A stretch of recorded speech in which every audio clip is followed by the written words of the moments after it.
মহাসমারোহে রাশিয়ার মস্কোতে চলছে বিজয় দিবসের প্যারেড।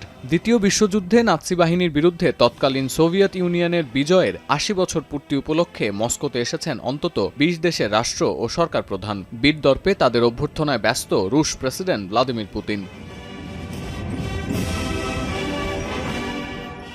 এই বিশেষ দিবস উপলক্ষে বুধবার মধ্যরাত থেকে ৩ দিনের অস্ত্রবিরতি ঘোষণা করে মস্কো। যদিও কিয়েভ বলছে এটা পুতিনের প্রহসন ছাড়া কিছুই নয়। দেশটির পররাষ্ট্র মন্ত্রণালয়ের দাবি, এখনও পর্যন্ত ৭৩৪ বার অস্ত্রবিরতির শর্ত ভঙ্গ করেছে রাশিয়া। চলমান অস্থায়ী বিরতির মধ্যে ৬০টিরও বেশি সামরিক অভিযান চালানো হয়েছে।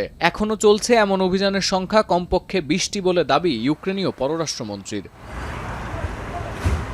ইউক্রেনের বিরুদ্ধেও এই একই অভিযোগ তুলেছে মস্কো। রাশিয়ার প্রতিরক্ষা মন্ত্রণালয় বলছে, অস্ত্রবিরতির মধ্যে ২ বার কুর্স্ক সীমান্ত অতিক্রমের চেষ্টা চালিয়েছে ইউক্রেন। মস্কোর দাবি, বুধবার মধ্যরাত থেকে রাশিয়ার নানা প্রান্তে ইউক্রেনের বিচ্ছিন্ন হামলার সংখ্যা অন্তত ৫৫০। এদিকে দ্বিতীয় বিশ্বযুদ্ধে নিহতদের শ্রদ্ধা জানাতে বৃহস্পতিবার মধ্য কিয়েভে মেমোরিয়াল পরিদর্শন করেছেন ইউক্রেনীয় প্রেসিডেন্ট। Доброго ранку, дорогі українці, українки. Сьогодні день пам'яті перемоги над нацизмом. День, який ми відзначаємо разом з усім світом, з усіма, хто 80 років тому боровся.